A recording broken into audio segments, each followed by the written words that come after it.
Cuando me casé, cometí el error de desafiar esa vieja sabiduría popular que dice que el casado, casa quiere. Por azares del destino, terminamos viviendo un tiempo con mis suegros. Pero desde el primer segundo en que crucé el umbral de esa puerta, lo supe, esa casa no estaba vacía. No era un problema con la familia, era algo en el aire, una pesadez densa, como si los muros te observaran y el ambiente te rechazara activamente. La primera señal llegó tras la tornaboda. Varios amigos se quedaron a dormir, repartidos por la sala y los cuartos. Al despertar, el ambiente era de absoluta inquietud. 3 de ellos, por separado y sin haberse hablado entre sí, me contaron lo mismo. Una niña de cabello largo y negro permanecía inmóvil, parada frente a la puerta de una de las habitaciones. En su momento, quise engañarme. «Están borrachos», me dije. Fue una alucinación colectiva.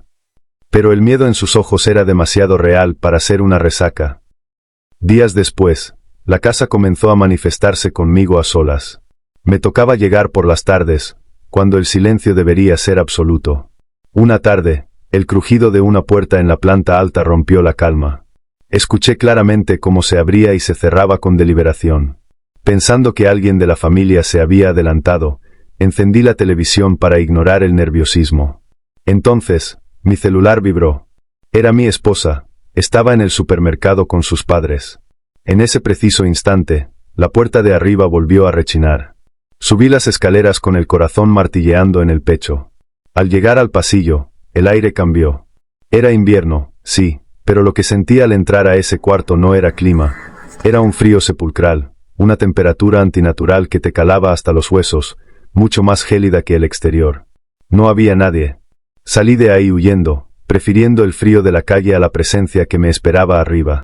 El incidente que me marcó de por vida ocurrió tras el cumpleaños de mi esposa. Alguien le había regalado un globo de helio que flotaba lánguidamente cerca de las escaleras. Al llegar a casa, lo vi de reojo. Entré al baño de la planta alta y, al salir, el mundo se detuvo.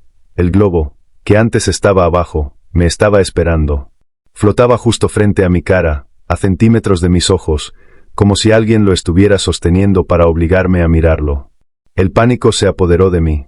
Golpeé el globo con desesperación, me encerré en mi cuarto y puse una película a todo volumen, tratando de ahogar los latidos de mi propio corazón.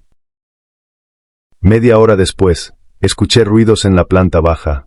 Bajé corriendo, ansioso por ver una cara humana, pero me recibió la oscuridad total. No había nadie. De pronto, el silencio fue desgarrado por un portazo violento en la planta alta y, en un parpadeo, la luz se extinguió.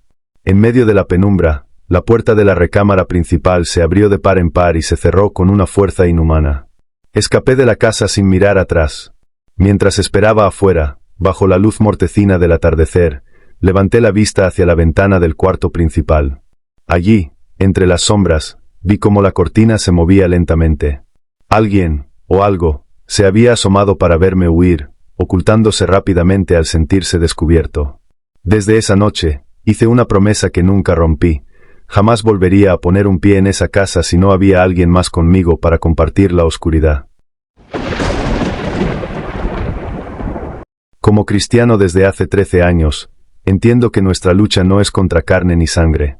Creo firmemente que la Biblia es la verdad absoluta y que existe un mundo espiritual donde el bien y el mal libran una batalla constante. Sin embargo, hace unos 5 años, esa batalla dejó de ser un concepto teológico para convertirse en una pesadilla palpable que casi consume a mi familia. Todo comenzó meses antes. Yo tenía 23 años y mi hermana 20. Durante ese tiempo, empecé a sufrir de parálisis del sueño de forma sistemática. Lo que para muchos es un trastorno médico, para mí era un acoso, estar despierto sin poder moverme, escuchando susurros guturales a mi alrededor y viendo sombras densas acechando en los rincones de mi cuarto. Llegó a ocurrir hasta 3 veces por noche. Con el tiempo, cometí el error de volverlo algo normal. Sabía que había algo en casa, una presencia que esperaba su momento. La tregua terminó una madrugada cualquiera. Un grito desgarrador, cargado de un terror que no parecía humano, me arrancó del sueño. Era mi hermana. Ella contaría después que, tras una pesadilla, buscó refugio en el cuarto de mis padres. Al entrar, vio una silueta masculina de pie en la penumbra. «¡Ay, papá! ¿Qué haces despierto? Me asustaste», dijo ella, buscando alivio. Pero el alivio se convirtió en horror cuando giró la vista hacia la cama. Mis dos padres estaban profundamente dormidos. La figura que estaba frente a ella no era mi padre. En ese instante, el miedo la paralizó y soltó aquel grito que despertó a toda la casa. Corrí hacia la habitación y me encontré con una escena que todavía me eriza la piel. Mi hermana estaba sobre la cama de mis padres, gritando con una desesperación absoluta.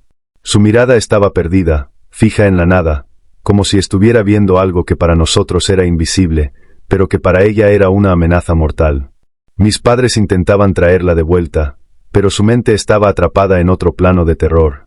Siguiendo nuestra fe, comenzamos a orar con autoridad. En ese momento, la atmósfera se volvió pesada, casi irrespirable. Mi hermana comenzó a tener náuseas violentas, decía que sentía algo dentro de ella que luchaba por salir.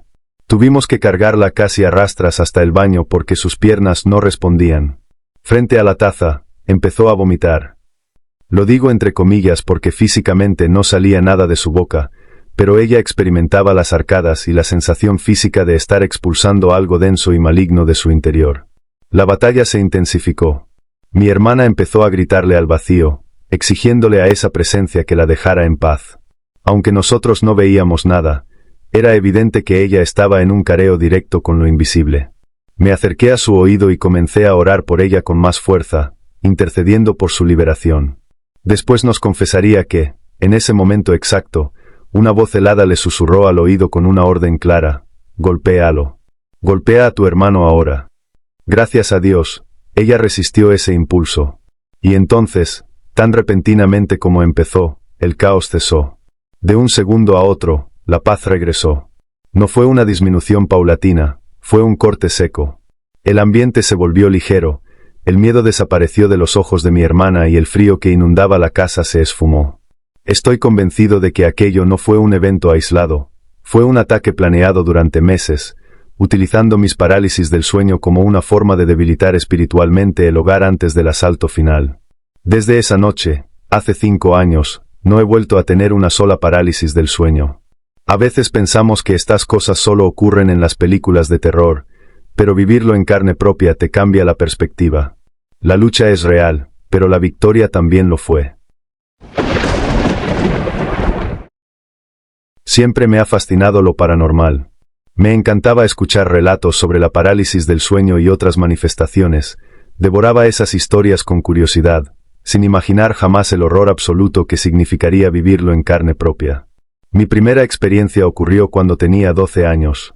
Tras la separación de mis padres, mi hermana menor comenzó a dormir en la habitación de mi mamá para no sentirse sola, lo que me dejó a mí con el cuarto para mí sola. Lejos de tener miedo, disfrutaba mi independencia, no era una persona miedosa y el silencio de la noche me resultaba reconfortante. Hasta esa madrugada. Desperté de golpe, pero el cuerpo no me respondió. Estaba sumergida en una oscuridad total, atrapada en una inmovilidad sepulcral. Lo primero que sentí fue una presión en el aire, y luego la vi, a escasos centímetros de mis ojos, flotaba una cara. No tenía cuerpo, no tenía hombros, era solo un rostro de una palidez cadavérica suspendido en el vacío, justo frente a mí. Su expresión era indescriptible, una mueca de terror o de una malicia tan antigua que me heló la sangre. Intenté gritar, desgarrarme la garganta pidiendo ayuda, pero el silencio era absoluto. No podía ni cerrar los ojos para dejar de verla. En medio de mi desesperación, vi por el rabillo del ojo que la puerta se abría. Mi hermana entró a la habitación. La vi caminar con naturalidad, agacharse y recoger algo del suelo. En ese instante, sentí un alivio inmenso. Ella me salvaría, ella encendería la luz y esa cosa desaparecería. Sin embargo, mi hermana nunca volteó. Se movía como si yo no estuviera ahí, como si mi habitación estuviera vacía. Salió de nuevo hacia el pasillo y me dejó atrás, en silencio. Cuando volví a mirar al frente, la cara seguía ahí. No se había movido ni un milímetro. Me observaba fijamente, disfrutando de mi pánico, obligándome a sostenerle la mirada en ese limbo aterrador. De repente, el aire volvió a mis pulmones. Desperté por completo con el corazón martilleando contra mis costillas, a punto de estallar. Presa del pánico, encendí la televisión con el volumen alto, buscando cualquier rastro de realidad que me alejara de esa visión.